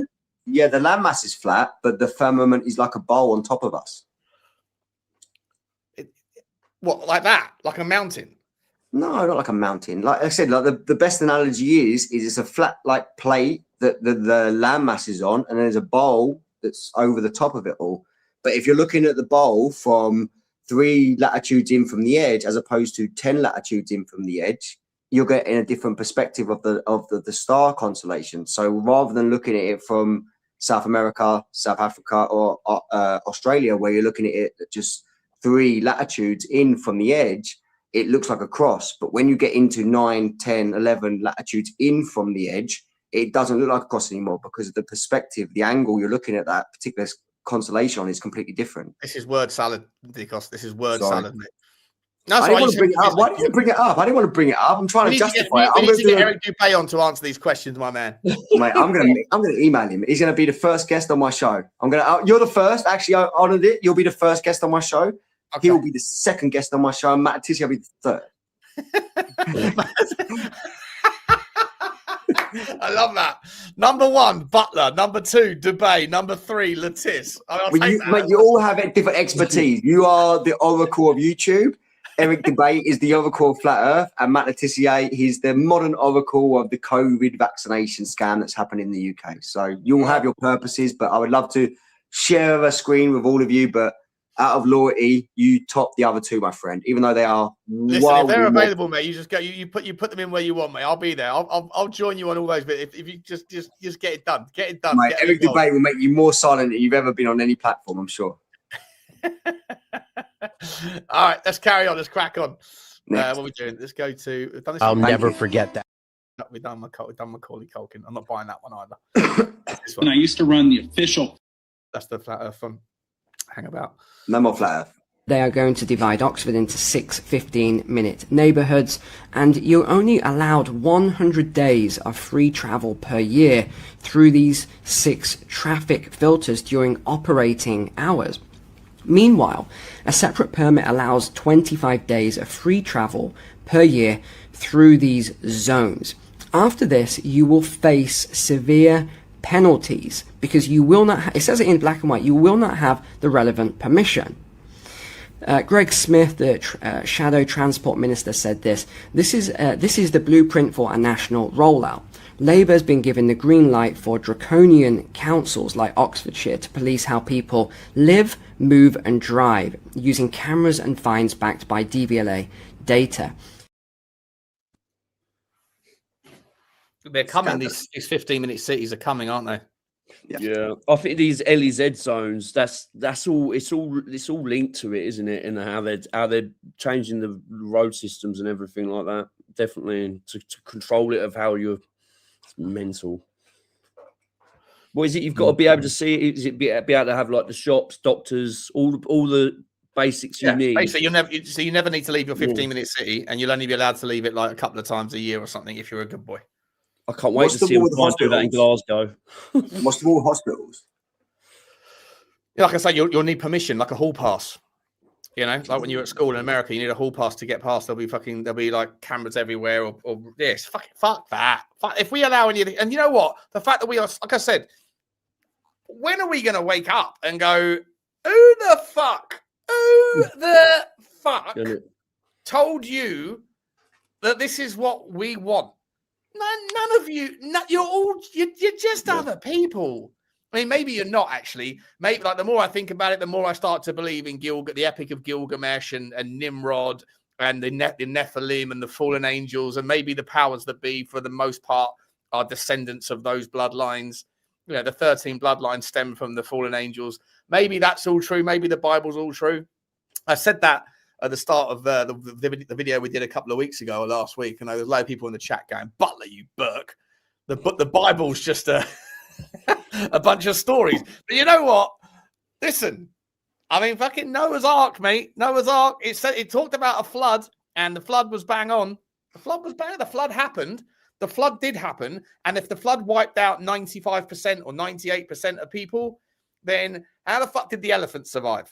And by the way, just spare a little thought for a second. Have you ever considered the fact that giraffes have nowhere to hide in a storm?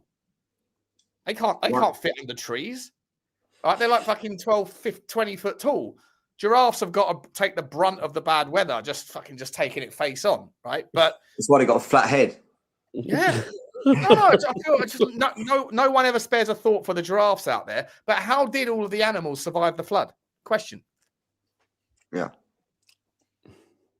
I'm serious. Do you know? You believe in the flood? You believe in the ark, Nikos, don't you? Yeah, I think so. Yeah, I think there's been 6 cycles of cataclysms, and one of them was a flood. Yeah. What are you saying, Adam? Are you a religious man? You mean you live in a church, so you must be. I've always been brought up as a Christian my whole life. I've believed in so much to a point. And then there's certain things I think it's misconstrued, stuff that's written in there. It's like your own take and spin on it. I look at it now. I'm at a point now at my age. I'm not in touch with religious side anymore, and because I've seen so many things, and I'm just like, I question so many things. So I'm like, but I think. I mean, I took my kids to like little church and Christian groups and things like that as a kid, and the morals and all that. There's so much good in there, you know what I mean? And you can't knock that, you know. And when you turn up there and you see like the people that run these places and that, well, saying that you hear some bad things, but I mean, the majority of them, they're lovely people. So I mean, like, I don't know, it's one of them really. But I think there's good in it, but there's, I don't know. I'm not on the fence with everything. I think it's one of them. Yeah, I'm not married to anything, to be honest. No. Nicholas, I feel like I went too hard on your flat Earth thing. Mate, I take it. I don't mind it every now and again, as long as it's not every show. As long as it's not every show. No. I just need to know the answers to those questions. Otherwise, I just don't feel like you can get like that. Not from you specifically, but from someone needs to explain to me in the flat Earth world how it is that there's 3 or 4 questions. It's not that many questions that I've got. Like I hear you on like a lot of it. And other people that I search out for new flat Earth debates all the time on YouTube, and I always see this guy called Simon Dan. Have you seen this guy? He's so arrogant. He's so condescending. The way he just like he plays a video of someone that says the opposite to what he thinks, and then he just stops and then he just corrects. But the way he goes about it is so condescending, and I don't necessarily think he does a great job of explaining, but. There are 3 or 4 different parts of the flat Earth thing that I need concrete answers for. Otherwise, I can't get on board. I do think though, over the last 18 months of 2 years of doing this with you, I do feel like I've given a good account of myself, like perpetually. Yeah, you have. Yeah, you have. Yeah. And I don't think I've changed my narrative. I don't think, but you know, like I don't have all the answers. This is why we've got the Antarctic fund going. You know, like there's only certain things you can do to prove it to be the case, like see it to believe it kind of thing. Yeah. But the maths doesn't maths, you know, like my golden rule is if the maths, I'm with it. If it doesn't maths, then I've got a problem with it, you know, and this is just one of those great examples, one of my gateways into conspiracies where the maths doesn't maths, you know, and just seeing the inner side of does the math on the questions that I've asked that you don't have the answers to? No, I understand. What a lot of people don't understand about me is like I was all that space guy when I was like 16, 17, I had all the BBC documentaries about space. I used to watch all the CGI programs. You know, I did the same thing that everyone else has done, but you have to just get to a point where you go, hold on a second, I'm questioning this. And the more you question it, like you have, I think you've progressed quite well, Sean, to be honest, over the 18 months we've done this. Every time we have a conversation I've been a raging conspiracy theorist since I was 17 years old, mate. Don't treat me as a new boy. No, I'm just saying this is on the very first show. On the very first shows, this was one of the things that you just was not open to. Like you're open to everything else, but this, and I understand why, because it's like the level of indoctrination we've had to receive. There's 4 or 5 questions that I haven't heard the answer to that make any sense. So like. You know, for me to get somewhere, I need to go, okay, you've got an answer for that. You've got an answer for that. Okay, cool. But I haven't heard an answer for the things that I've asked, and therefore I can't get there. In the famous words of Teflon John, you know, like it's always me defending the flat Earth as opposed to people proving to me the Earth is round. You know, there seems to be a massive conflict of interest in people wanting a direct answer for everything as opposed to them proving to me the opposite way. You know, I hear you, but if you're a proponent of something that is so out now, I'm not saying the burden of proof is on anyone particular. I'm just saying, but if you are someone that's like got to the point where you believe it, then surely you've asked yourself the same questions that people that haven't got there are asking, and you'd have the answers to them. Otherwise, you wouldn't just be where you are. Mate, again, I don't want to be condescending, but it's a very tough place to be to not know what to believe in. Like we all start at the same place. I was indoctrinated at school. I was.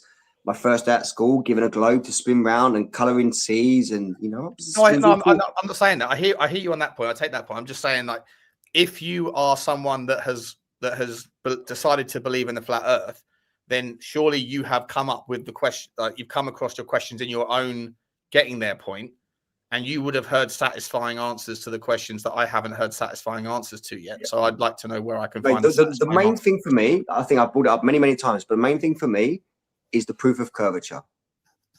As somebody who works with numbers and has always worked with numbers, if the world was a ball at the numbers they say, you would be able to prove curvature quite easily. And I have found it very, very difficult, if not impossible, to prove any curvature other than landscapes up and down through mountainous ranges and sea ranges. the numbers for them to be able to prove that it's round in a complete circle, I found it very, very difficult to actually kind of comprehend. And for me, I think until I can cameras find and that things answer, like that. I think cameras and things like that have made that come out more. Do you not think like the new Nikon cameras and things like where they can just look so far away? It brings it that speculation. Even people that if you're already over the fence or on the fence, makes you just think, doesn't it? You just think, wait a minute. That's my big question. I hear you on that, but my challenge on that would be, and again I looked into this, is even if put aside the refraction thing, because the people that are on the other side that debunk the flat earthers, they have an answer as to why you can see further than you should be able to. They call it refraction. Right now, I'm not a scientist. I don't know enough about that shit, but they at least have an answer for that.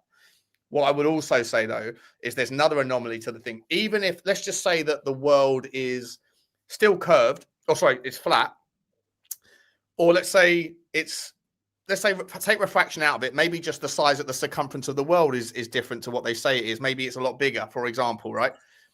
You would still, if the argument is that when you end up not being able to see things anymore, that you would just it would end up just vanishing because it's just too far away to see. Even if you use those Nikon P9000 things, it still eventually does disappear bottom up, right? The things that do eventually get too far away, even if you can, like the things that we say is the horizon, and you can zoom it, but it comes back into play. Eventually, it goes too far. It gets too far away to see, even with the Nikon P9000. So eventually, it's too far away, even for the. And then they say, well, that's just perspective or whatever the phrases they use. But it still disappears bottom up. Whereas if it was just generally that it was disappearing because of your eye line not being good enough, it would disappear from the outwards in. It would vanish into the center point. But the fact that it disappears bottom up still suggests to me that at some point it does go over a curve. The thing is, those cameras, like, again, the technology is just developing. So only 15 years ago, 20 years ago, if you was new to this subject, those cameras didn't exist. So the cast iron rule was a boat will disappear at the hull the further it is out to sea. But as the technology is developed with these cameras, like you say, from Nikon in particular, that specialize in them, you can zoom in on these hulls of these ships. I'm not quite sure if what you said is correct there, that they actually disappear, because I know these cameras now can zoom in on the moon. So if the moon is... Eventually, it will still disappear, right? If the Earth is flat, eventually, the Nikon 9000, if the Earth is flat and you're in London and there was a clear line of sight all the way to Australia, there was no land in the way, then eventually it's still going to be 10,000 miles away or 1,000 miles away or 20 miles away, whatever. Eventually it's going to be too far away for the camera to see. Otherwise, someone could zoom in and zoom in and see Mount Everest, right? But they can't. Yeah, because if they can see the moon with that camera, then if that boat was, how far can it get away? Do you know what I mean? I know what you're saying, Sean. Do you see what I mean? Like the distance, if it can zoom in eventually it's going to be too far away for the camera to see it. The problem is you have obstacles in the way. So there's not a straight line of sight between the UK and Everest. There's always like ups and downs with the mountain ranges. You know, from the UK, you've got the Alps in France and Switzerland. There's somewhere between the Pacific Ocean or the Atlantic Ocean. Like if you went to Ireland, you would eventually be able to see the skyscrapers in New York, right?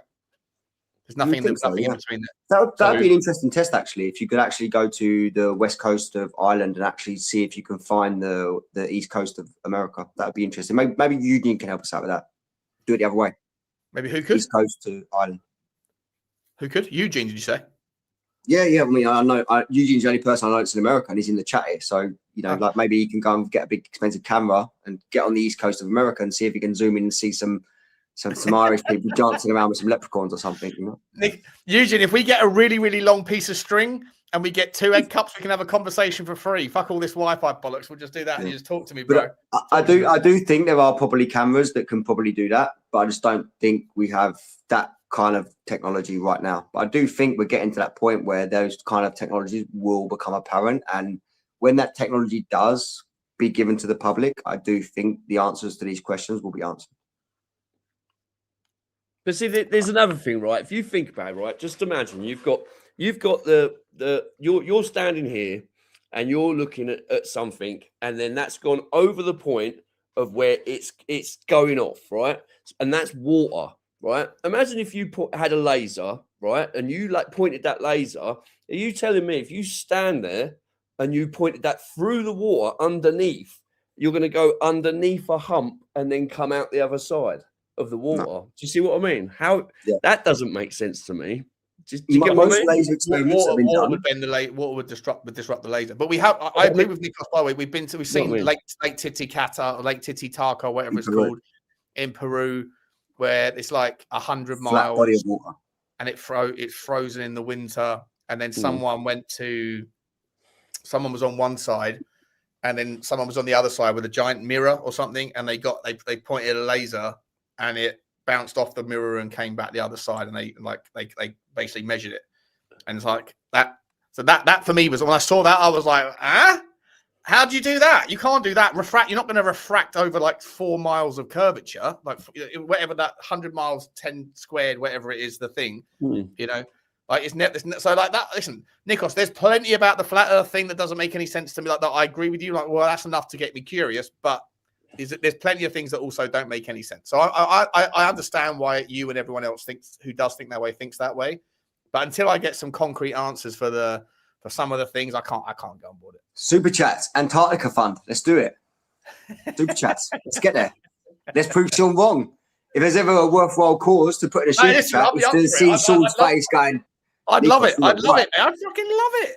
But like I say, right now, all the conspiracy theorists have been right about everything, but the flat earthers are still sitting there going, when's our turn? When are we going to be right? Your jacket. Look, I'm already ready. Let's go. Let's go. Like you said earlier on, mate, the batting average for conspiracy theorists has gone up considerably in terms of percentages over the last few years. You know, why would this one be any different? 100%, mate. Completely agree. All right, let's move on. Anyway, let's see where else we're going. Let's pick up a random one, shall we? Let's have a look at this one. What's this one? Nobody builds something that big underground just for fun. Check this out. Give me some volume on this. The Longyu Caves, located in the village of Xin Beichun in Zhejiang province, China, are a massive and majestic ancient underground world, as well as an ongoing mystery that has confounded scientists from every discipline that has researched them. 24 hand-carved caves encompassing a staggering 30,000 square meters have been found so far. Despite their magnitude and the work required to build them, no indication of their construction, or even their existence, has been discovered in archival sources. Despite the fact that the whole excavation involved about 1 million cubic meters of stone, there is no archaeological evidence explaining where that amount of stone went, nor is there evidence of the work being done. Furthermore, there isn't a single historical source that mentions them, which is extremely remarkable given the scope of the undertaking. Despite decades of analysis, the Longyu Caves mystery remains essentially unsolved. I think we burrowed in. We had to. That's like an ancient survival shelter. Well, they have them in Turkey as well. Yeah, I reckon a lot of fucking people got when some people were aware of the giant meteor that was going to hit in the Younger Dryas era, like was that like 8,000 BC or 6,000 BC or some bollocks, and I reckon some people got wind of that before it happens. They got some sort of, I don't know, spiritual whispers, and then they decided to fucking duck into they went into caves into the. Do you guys believe in the Middle Earth? Do you guys believe in like the Hollow Earth theory? Any takers on that? I mean, we can't prove the flat Earth. You don't talk about Middle Earth. I have no proof on this one. I just think that I don't know. I believe that there might be reptilians beneath, but like living in caves underneath the ground. You know, maybe Bigfoot's down there as well. What are we saying? I'd like to think so. But at the end of that video, he was just about to go on, wasn't he? About the all them ones they found in Turkey, and that they're like those systems under there. They're still finding them, aren't they? They're like Göbekli Tepe and all that shit. Yeah, massive. Absolutely. They just found another one that's at least 500 years older than Göbekli Tepe, and it's bigger, and it's just down the road. Yeah. Just down the road from Göbekli Tepe, like a fucking half an hour drive, or whatever. They found a whole nother like system of buried ruins. You know, mental. Why did they have all that underneath? For what reason? That's what you got to think, isn't it? Why? What are you saying? What are you saying, Nikos?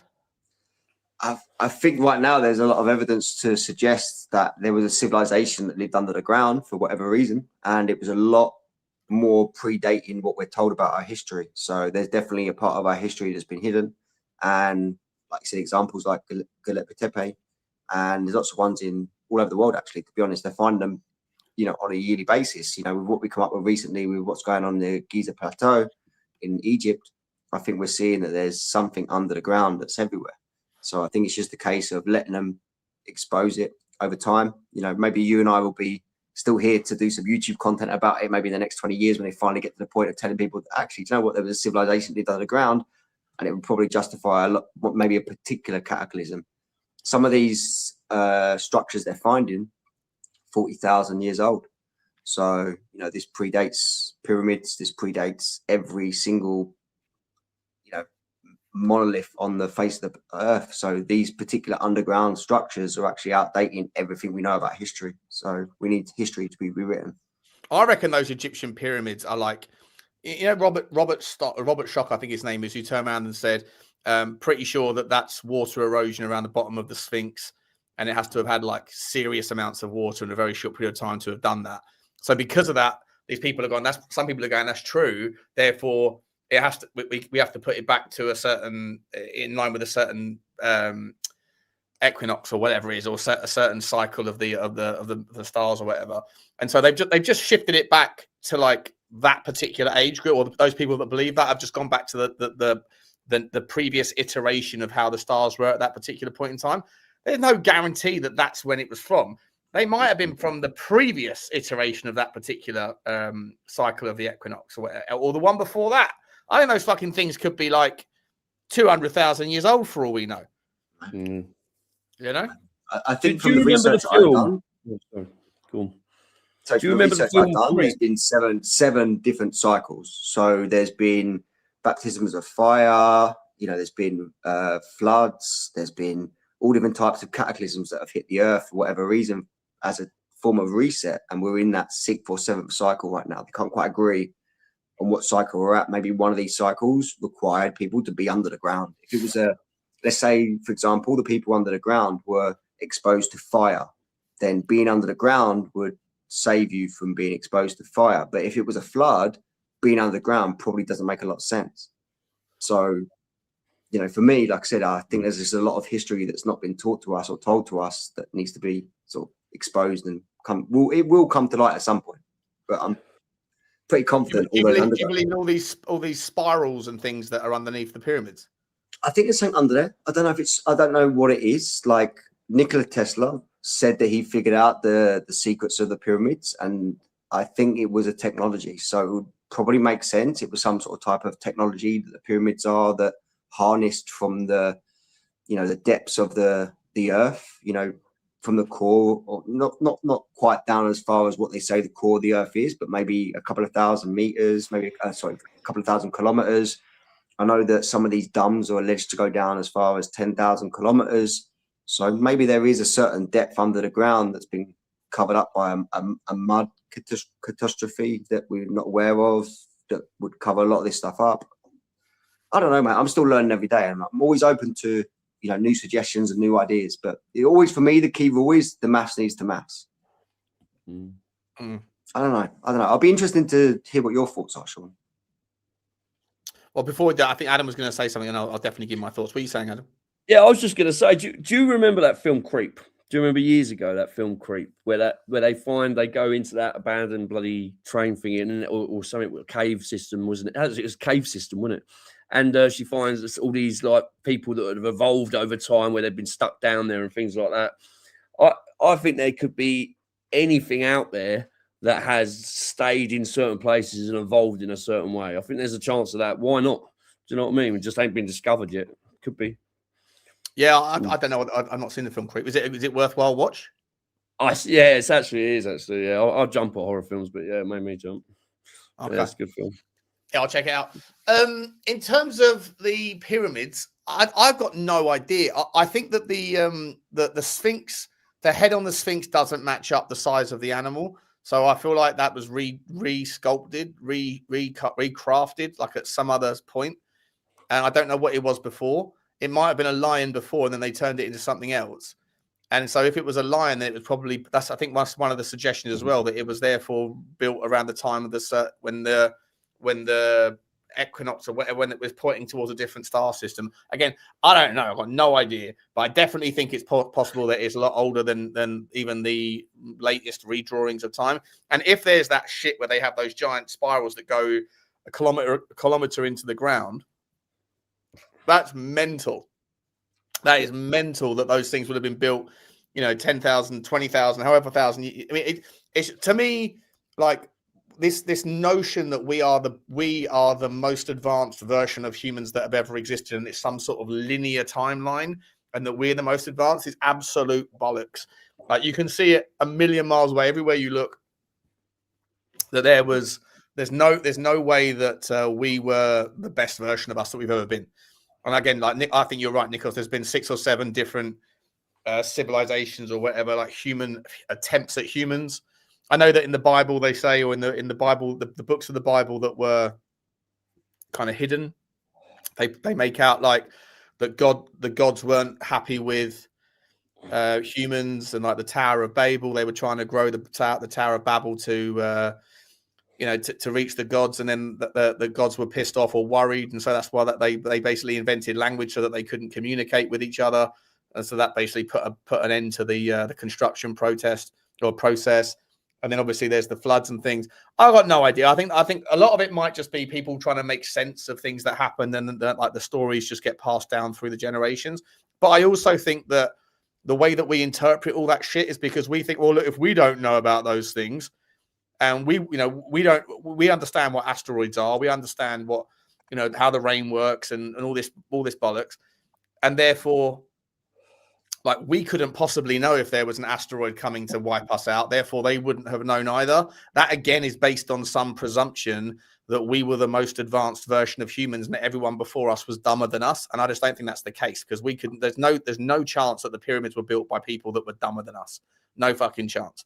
There's no chance that Göbekli Tepe was built 40, 50,000 years ago if only 1,000 years ago no one could read or write and everyone was a fucking moron. Like that. And there's no tools. Yeah, no tools, no signs of it. That Chinese thing where there was 1 million cubic tons of stone that was removed to build it, but no sign of the actual, where do we go with the stone? Where do we go? Like, to me, I think we have this ignorance, and I think a lot of our ignorance is based on an arrogance that maybe if we just remove this concept that because we couldn't do it now, therefore no one else could have done it before.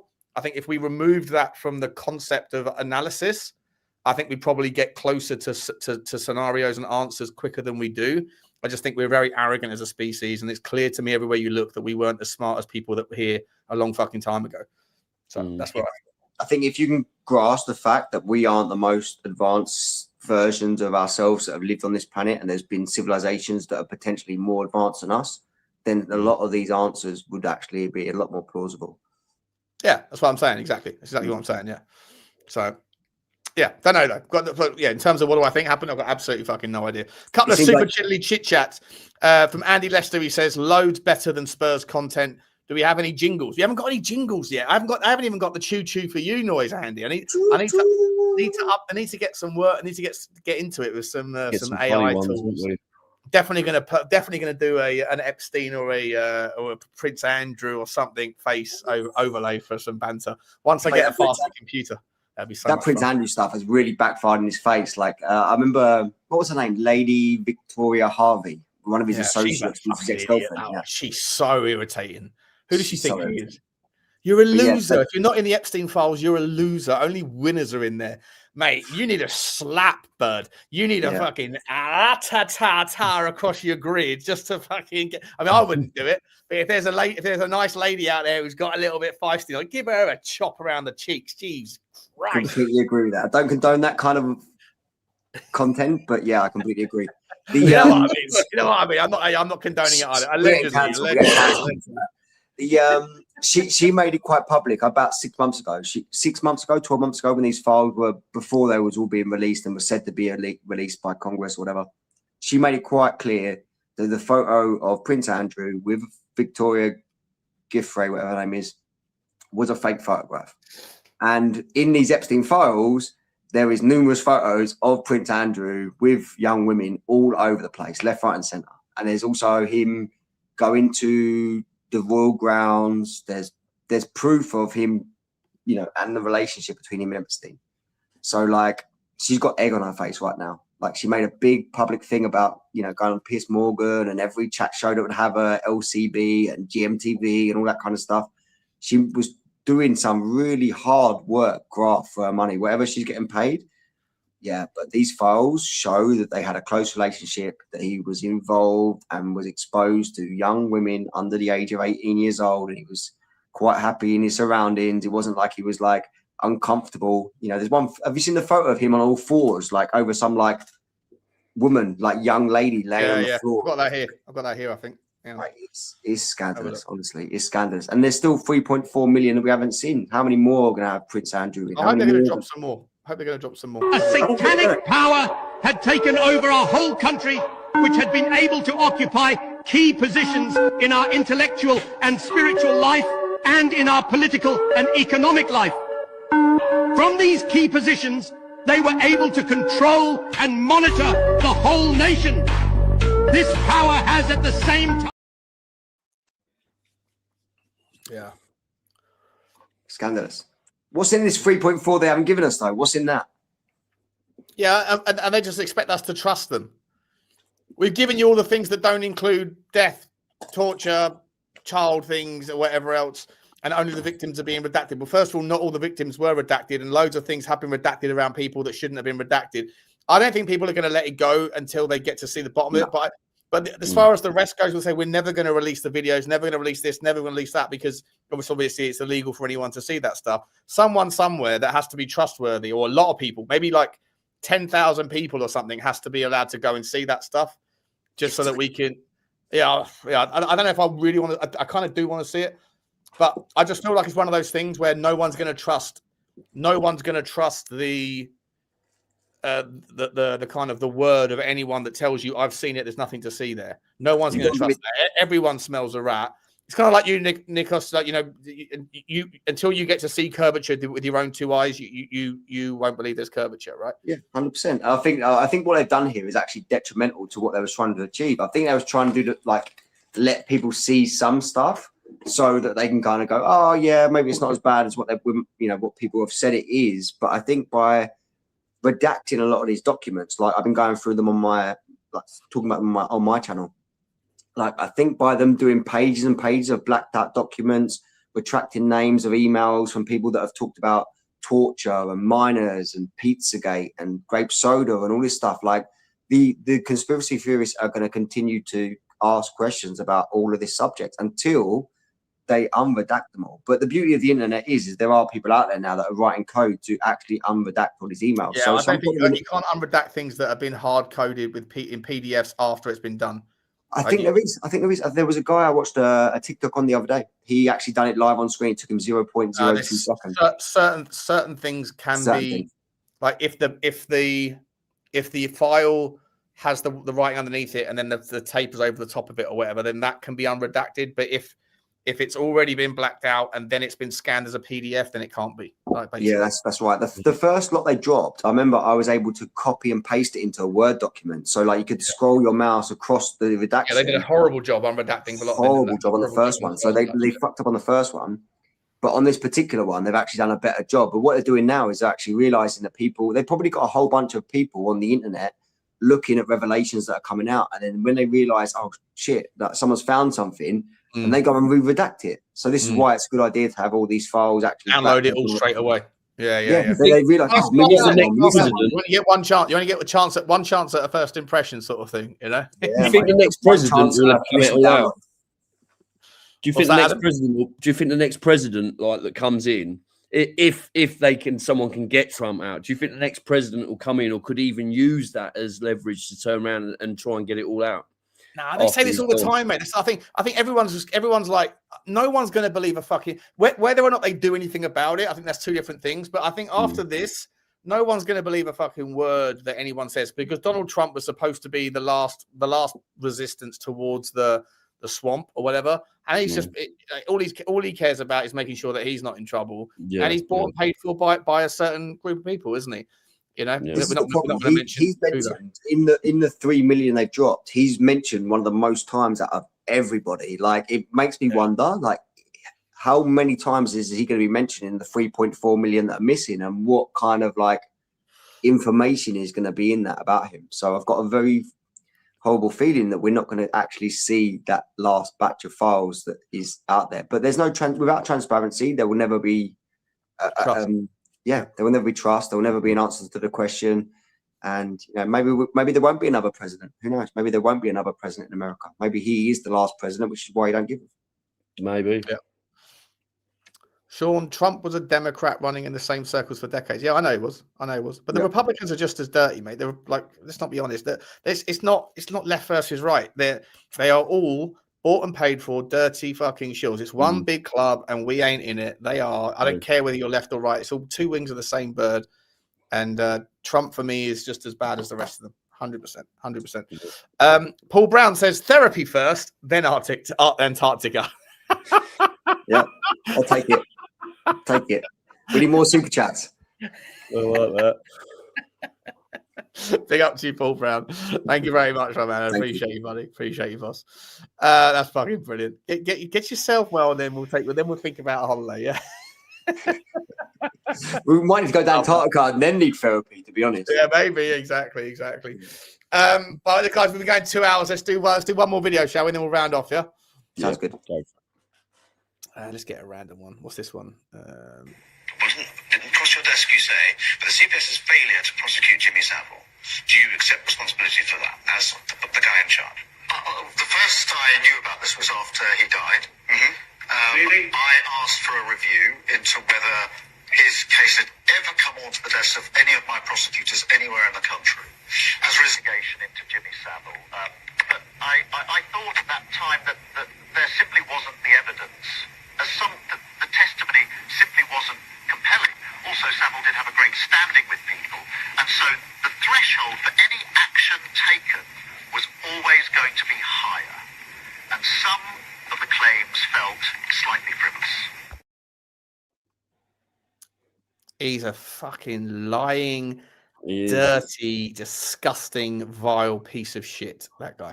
Why are they protecting Savile? Like, that's one question I always ask: is why are they protecting him? Do you know? I'm not going to say it because I don't want to get us in trouble or get the channel shut down. But there is someone that's pretty much on his last legs, and apparently, when he pops his clogs in the next year or two or whatever, then it's all going to come out about him and everybody else. Don't say any names. It's all going to come out regarding him and everyone else that was on a very, very, very popular show. And when I heard this and I sort of looked into it and were like, who are they talking about? I went and looked into it. If it's true, it's going to destroy my enjoyment of one of the best ever shows that was an absolute iconic part of British TV history, if it's true. And apparently, if it is that person and if it does happen, it's almost as bad as Savile level. Horrendous. I'm not going to say who it is. I don't, because I've seen loads of podcasts saying we'll get sued if we say the name. So I actually don't know who you're talking about either. Well, I'll tell you off screen. Don't anyone in the chat. Don't. It's ruined my childhood, isn't it? Yeah, my childhood's already ruined anyway. No. Andy Lester says towards the therapy. I know a lady. Big up to you, Andy. Thank you very much indeed, my man. Appreciate you, buddy. Appreciate you, all of you. All right, guys. Listen, we'll come back very soon and do another show. But it's time to go. It's 11:30. Love everybody, and we'll be back very soon. Nikos. Oh, I haven't put your fuck. Sorry, mate. Hang on a second. Let me put it in. Plug me. www.youtube.com. Sorry, mate. I completely forgot. /@tinfoil transmission. There we go, guys. Please, if you haven't already, please get over there, smash that link, and subby to my man Nikos. Big up to you. Please, everyone. How many subs you on now, Nikos? I'm not sure. I know we hit 120 during the week and stuff. I haven't really been following it too much. Was trying to pop out a little bit of content and stuff, but more the merrier. You can't do anything to get to like 500, so just don't look at it. Keep going. Yeah. Please smash that like, guys. Smash that sub there. It's for Nikos. There's 160 people here. There's been 180 people here up to 190. Wow, that's a lot. Amazing, yeah, amazing for a random. We literally set the live up about 2 minutes before we went live. So absolutely, please go over and support my man Nikos. Thank you so much as well, Adam, as always, for coming on, my man. Absolute legend, buddy. Really enjoyed the show tonight, guys. Yeah, loved it. And we'll see everyone tomorrow for more fun and games, no doubt. Well done, See you guys. Sean. Bye. Keep coming back.